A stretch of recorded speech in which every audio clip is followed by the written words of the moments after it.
Is Grace Jenkins, new author coming very, very soon. But we're going to talk about serial killers today. Grace, thanks for stopping by. Yes, thank you for having me here again. I'm excited. Absolutely, I'm excited to talk with you, and it's very interesting to talk about why we're talking serial killers because again, you're a murder mystery and your psychology background. Let's first of all define what is considered a serial killer. I think you know this from your psychology days.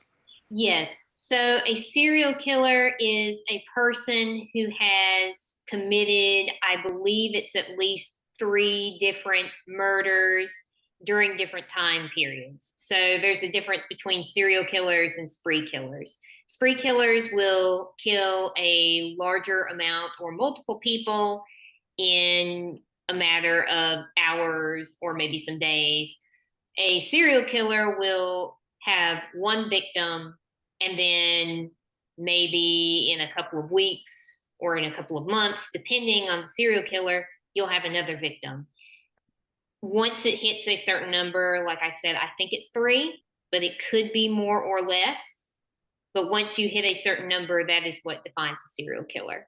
Wow. Okay, that's quite interesting, which I did not know. And so you can't just have a spree of three in one time and then you're considered a serial killer. It has to be more than one time to be in the serial killer range, right? Yes, and typically there is a distinct pattern to serial killers. Most of the time, they will choose the same method of killing. They will go after the same type of victim. They have a very normally, whenever they have a motive, it is typically drawn to some internal carnal urge, usually stemming from antisocial personality disorder or some paraphilias that go along comorbid with that disorder as a whole. Oh, wow. Yeah. Uh, and basically the reason is because they have something that they want to accomplish by that next murder, it sounds like. And you could say that it is very much a self gratifying thing in a lot of cases. These serial killers, they are in it for self gratification. It eventually, oftentimes, whenever I've listened to podcasts or watched documentaries explaining serial killers, oftentimes these serial killers, they start and it's like they cannot stop. It's an addiction for them. It's very much like if somebody is on drugs. So if somebody has a dose of heroin, they're going to want to go back. They're forever chasing that high. It's the same thing with serial killers. It is that practice of self gratification or seeking that high to some extent. Seeking the high. Interesting. You talk about this. Is that why they have a lot of them have trophies? Probably see that. Now, as far as trophies are concerned, I'm not entirely sure, but yes, part of it is that they do get an enjoyment out of the forbidden nature of it. Some of them, it is very much a carnal urge. It's very much along that route of this is very dangerous. I could get caught in some cases, and then it eventually devolves to they ultimately think that they cannot help themselves eventually in a lot of cases. Really? I mean, and they think the world is out of control, it sounds like. Yes, to some extent they think that they're out of control. Oftentimes you will see some of them will claim that they are agents of some evil force or that they have sold themselves to the devil or something, and they do this so that they have a quote unquote excuse to go out and do the things that they do. It's a very sick sort of reasoning so that they can go out and commit these murders a lot of times. You'll see that quite a lot in some serial killers. How? I mean, I wouldn't have thought that some of this stuff, this is pretty interesting stuff. Did you learn this in school? Partially. Most of it though came from listening to podcasts on the topic, reading a few books. My father is a huge history buff. He's also into true crime to some extent. He would listen to tons of true crime podcasts going back and forth, taking me to college and back. And because of the psychological nature of it, I started to get into true crime and I started to research things, especially personality disorders and other disorders that tend to be tied to serial killers. One of the most prominent that you see is antisocial personality disorder, or ASPD, which some people refer to as psychopathy or sociopathy. Those are particular strains of it. Okay. So so a lot of serial killers you're going to see not be very social. Well, when I say antisocial personality disorder, it's not really about being social. It's actually more about the lack of a conscience. People with antisocial personality disorder do not feel empathy in the same way that normally a person would express empathy. There is no conscience there. So they might not necessarily see what they're doing as wrong, or they typically just do not care. Normally, if somebody has antisocial personality disorder, it's more about them getting in trouble versus them caring about what they're necessarily doing to other people. It is very much marked by callousness, in some cases, aggression, all sorts of lack of empathy. These all drive a person with antisocial personality disorder. Now, the thing is, not every person with that disorder will become a serial killer, but the rate of the serial killers that have these disorders is actually very high. Wow. I mean, that's pretty wild to say the least. Yeah. I mean, and so how do we kind of identify someone who could be a potential serial killer? Now, for that, there is, technically speaking, you're not supposed to diagnose outside of a clinical setting if you're not a professional, but there are definitely signs of concern. So, one sign, especially in childhood, you want to watch out for is cruelty to animals. Hmm. A person who lacks a conscience, typically they will be cruel to animals. They will harm, it might be small animals like frogs or cats, some even dogs. It really does depend, but typically you'll see cruelty to animals. For serial killers, you'll also see setting things on fire as a big one, and bedwetting, it turns out. That also tends to be an indicator. And typically, it's you have to have that particular cluster in order for that to be a concern. The thing is, though, children cannot be diagnosed with ASPD, only adults can. So it's more of looking at the warning signs.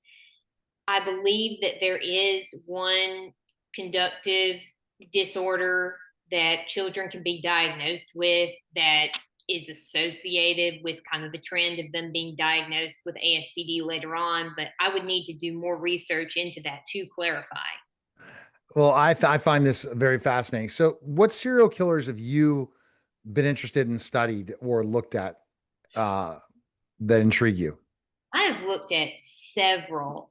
I've looked at John Wayne Gacy, Jeffrey Dahmer, which these are the big common ones that people think of.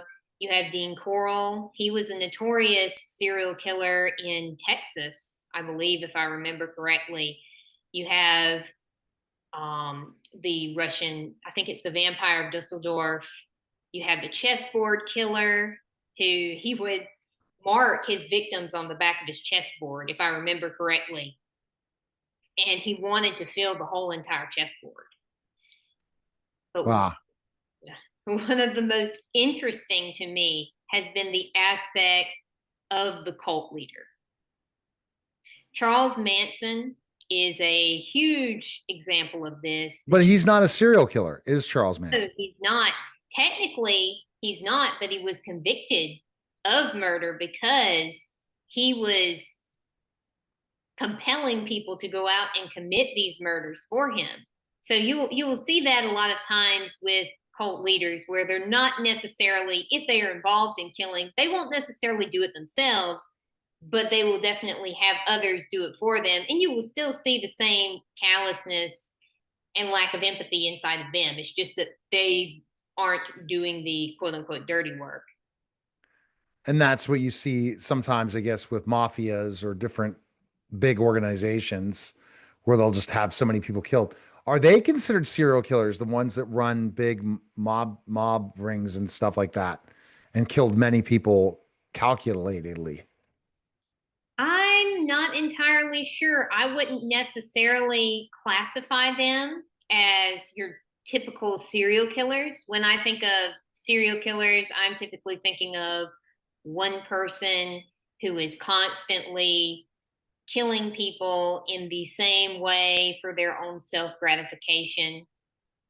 There normally there's not even any sort of monetary drive when it comes to our typical serial killers. Though I could see how someone could make the point that people in the mafia who have killed multiple people could be considered serial killers. Absolutely. I have no doubt that serial killers could certainly work in the mafia or in those organizations.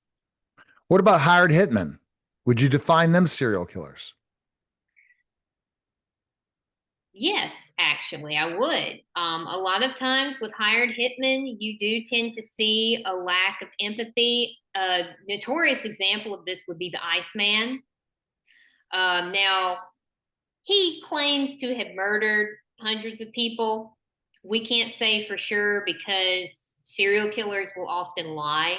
They might say that they did more because they're trying to brag about it, or they might say that they did less, or they might not remember.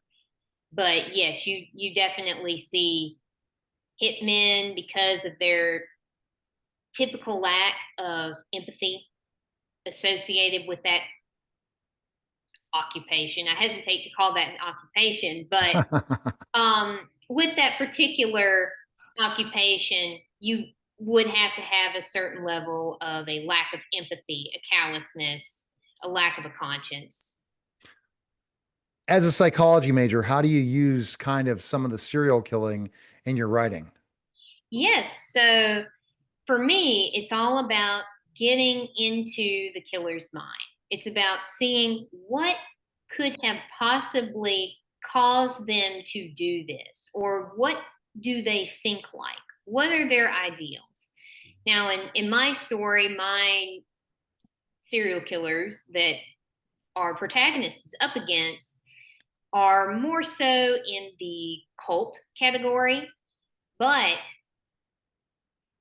what you tend to see throughout every single serial killer and even throughout cults, cult leaders, you'll see particular ideologies where they might try to justify something, or they will look at the world a certain way and they have built this up in their minds so that to them it is okay to go out and do these things. Obviously, some do not do this, but in many cases, you will see this particular form of, oh, well, I'm some agent of evil, or I'm doing this. In the case of a cult, I'm doing this for the greater good, things like that. I get it. Interesting. And you really like to look underneath everyone when you're writing your books, especially your murder mysteries, to look at kind of psychological profiles of each one of them, right? Yeah, exactly. Exactly. Every single character is going to have a motivation for what they do. There are reasons behind why they do the things that they do. They could be personal, they could be for somebody else, but that's what you will typically see, especially whenever you are trying to write characters and keeping them realistic. Right. Soon. We'll be talking very soon. The website will be up, but you can follow her right now at Grace Jenkins Author on Instagram, TikTok, and YouTube. More to come for sure. Soon, Grace Jenkins Author on Facebook. Stay tuned, and we appreciate it, Grace, for you coming by. Thank you. All right. You're listening and watching The Neil Haley Show, and we'll be back in just a moment.